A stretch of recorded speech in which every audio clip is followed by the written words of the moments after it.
ഈ കുഞ്ഞുങ്ങളെ വളർത്തുന്ന കാര്യത്തിലുള്ള ഏറ്റവും വലിയ പരാജയമാണ് ഇന്ന് കുടുംബങ്ങളിൽ സംഭവിക്കുന്ന ഏറ്റവും വലിയൊരു പ്രശ്നം. ഒന്നാമത്തെ വിഷയം എന്ന് പറഞ്ഞു കഴിഞ്ഞാൽ വസ്ത്രധാരണം. ഇന്ന് നമ്മൾ സമൂഹത്തിലെ ഒരു ഒരു വ്യക്തിയെ കാണുമ്പോൾ നമ്മൾ രണ്ട് തരത്തിലാണ് അവരെ വിലയിരുത്തുന്നത്. ചിലപ്പോൾ ഒരു സ്ത്രീ ആയിരിക്കും, ഒരു പുരുഷനായിരിക്കാം. ആദ്യമായിട്ട് നമ്മൾ ഒന്നിലൊരു ഒരു സ്ഥാപനത്തിൽ കടന്നു ചെല്ലുക, നമ്മൾ ആദ്യം ആ വ്യക്തിയെ വിലയിരുത്തുന്നത് ആ വ്യക്തിയുടെ വസ്ത്രധാരണത്തിലാണ്. അതിന്റെ മികവിന്റെയും അതിന്റെ പോരായ്മയുടെയും അടിസ്ഥാനത്തിലാണ് നമ്മൾ ആ വ്യക്തിയെ വിലയിരുത്തുന്നത്. രണ്ടാമത് വിലയിരുത്തുന്ന ആ വ്യക്തിയെ നമ്മൾ സംസാരിച്ചു നോക്കുമ്പോൾ ആ വ്യക്തിയുടെ വായിൽ വരുന്ന ആ വാക്കുകളുടെ ആ നിലവാരത്തിനനുസരിച്ചിട്ടാണ് രണ്ടാമത് വിലയിരുത്തുന്നത്.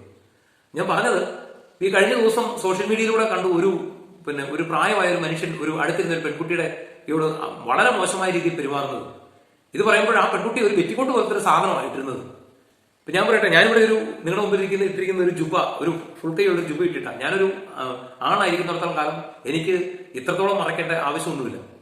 പക്ഷേ തീർച്ചയായിട്ടും സമൂഹത്തിന് മുമ്പിൽ, ലോകത്തിന് മുമ്പിൽ, മറ്റു പുരുഷന്മാരുടെ മുമ്പിൽ ശരീരം പൂർണ്ണമായിട്ട് മറയ്ക്കേണ്ട ഒരു സ്ത്രീയെ സംബന്ധിച്ച് അവള് മറയ്ക്കേണ്ട പല ഭാഗങ്ങളും മറയ്ക്കാതെ സമൂഹത്തിൽ പ്രത്യക്ഷപ്പെടുന്നുണ്ടെങ്കിൽ, സമൂഹത്തിൽ ഇറങ്ങി നടക്കുന്നുണ്ടെങ്കിൽ അതിന്റെ പിന്നിൽ നമ്മൾ മനസ്സിലാക്കേണ്ട പല കാര്യങ്ങളുണ്ട്.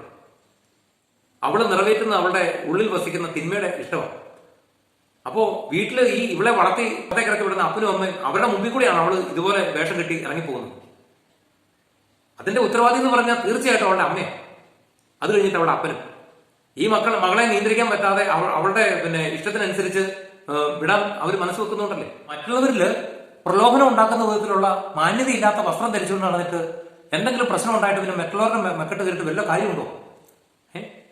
ഞാൻ വയനാട്ടിൽ ഒരു സ്ഥലത്ത് ഒരു പിള്ളേരുടെ ധ്യാനം നടത്താൻ പോയി. എനിക്ക് കുറച്ച് വർഷം മുമ്പാ.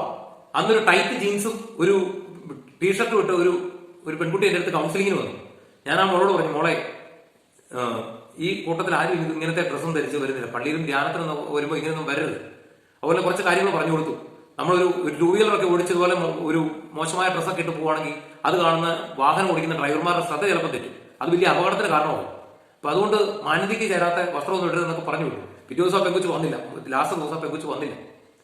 അതുപോലെ തന്നെ ഞാൻ ആദ്യം പറഞ്ഞല്ലോ, ഒരു വ്യക്തി വിലയിരുത്തുന്നത് ആ വ്യക്തിയുടെ വായിൽ നിന്ന് വരുന്ന വാക്കുകളുടെ അടിസ്ഥാനത്തിലാണെന്ന് പറഞ്ഞല്ലോ. അത് രണ്ടാമത്തെ വിലയിരുത്തലാണ്.